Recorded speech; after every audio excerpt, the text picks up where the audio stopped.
So, welcome back to the story on chromatography, narrated by the one and only me. Okay, so we need to talk about different types of chromatography. We now know that chromatography all has something in common, and that's mobile phase and stationary phase and the column, but we need to talk about the slight variations. What am I expected to see in a laboratory, and what type of basically individual concepts are we going to be covering in this class? All right, so we need to label and identify what these pieces of instrumentation are going to be called. So the first one is going to be liquid chromatography.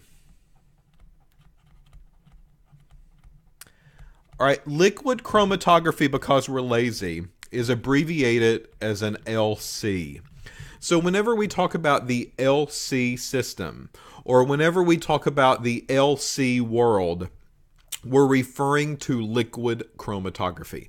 Now, the problem is that liquid chromatography is kind of an old and outdated method, and we've improved upon liquid chromatography. And what we've done is that we've put an HP out in front, and that is called high performance liquid chromatography. High performance liquid chromatography. And we'll talk more about HPLC as well when we get to that particular point in the semester. Well, things aren't good enough for us. So we have LC, then we improved on that to make HPLC, and now we have this thing called UHPLC. And again, we'll talk more about the slight differences between those, but the U stands for ultra high performance liquid chromatography. The next piece of instrumentation or field of chromatography that we can talk about is gas chromatography. And gas chromatography, take a guess, it's going to abbreviate it GC. The GC system or the GC field refers to gas chromatography. The next one is going to be ion chromatography, and we're on a roll. So what is the abbreviation for ion chromatography? The IC system. All right, so the IC system or the ion chromatography field is slightly different. It behaves a little differently than the other chromatography systems, but it still has a column, it still has mobile phase, it still has stationary phase. All the basics are still there. It's just somewhat specialized.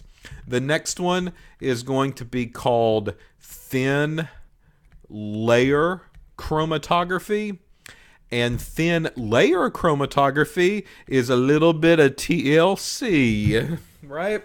So TLC in a laboratory is thin layer chromatography, and trust me, it does not give you any TLC in the lab when you're doing it. So don't get any kind of weird thoughts in your head with the TLC systems. And then number 5 is going to be called size exclusion. That sounds kind of mean, doesn't it? Size exclusion chromatography? You're excluding somebody out of the party? Yes, nobody said that we were nice. So SEC is size exclusion chromatography. So those are our 5 different types of chromatography systems: liquid, gas, ion, thin layer, and size. All right, so those are the pieces that we're going to be talking about this semester and in this course. Each lecture is going to be basically broken down into each individual types of chromatography systems, and that way we can go through and talk in more detail what these chromatography systems are doing, how are they slightly different, what is their purpose, and why would I use one over the other. Okay? Now, that's not the only choices in chromatography that we have. So we often have said that chromatography is basically separation, right? So when we talk about separation, there are different types of separation that can take place, right?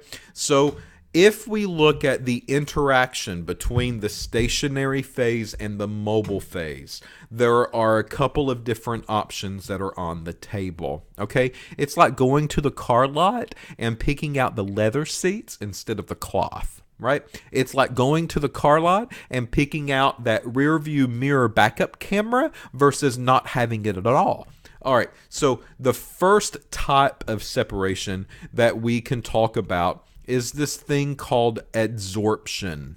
Now that's an AD, not an AB, and I'll talk about the difference in just a minute, but adsorption is one type of interaction that can take place. The next one is something called partition. So, excuse me. So, partition chromatography happens a little bit differently in the column. It's not adsorption. It's similar because it's still separating, but it's separating basically due to other interactions that adsorption does not take care of. Number 3 is the ion exchange. And with ion exchange, it separates. So things still come out in groups at a time and clusters, but it does the separation slightly different than the partition and the adsorption. Number 4 is going to be called molecular exclusion. Again, it separates, that's what it does, but it separates on the basis of different theory. And then number 5 is going to be called affinity. And affinity chromatography is basically very similar to the others. It separates things out, but in the manner that it separates is going to be slightly different. Okay, so these are 5 different pieces of instrumentation up on top. Liquid chromatography, gas chromatography, ion chromatography, thin layer chromatography, and size exclusion chromatography. And down below are 5 different types of separation that can take place inside of that column. So how are things separating? Number 1 is adsorption chromatography. Number 2 is partition chromatography. Number 3 is ion exchange chromatography. 4 is molecular exclusion chromatography. And 5 is affinity chromatography. All right, so here's the thing. Adsorption typically plays in the LC, HPLC, and the TLC world. Now, I can also put HPLC here as well, right? Let's not act crazy. The partition chromatography typically takes place in the GC environment. The ion exchange chromatography typically takes place in the IC environment. Molecular exclusion typically takes place in the size exclusion chromatographs that are in the laboratory. And affinity, we're just going to put a question mark beside of here because it's a little bit of everything in a way, and it is slightly more different than the other 4. So we'll just kind of tackle affinity when we get to it at that point. So that's how these separation techniques in the column relate to the actual equipment pieces that are up on top for you. Okay, so in the next video, what we'll do is that we'll look at these separation methods: adsorption, partition, ion exchange, molecular exclusion, and affinity. And we'll talk about the slight differences between each one of them. So that way you at least have a basic understanding of what's going on in each one of these separation methods.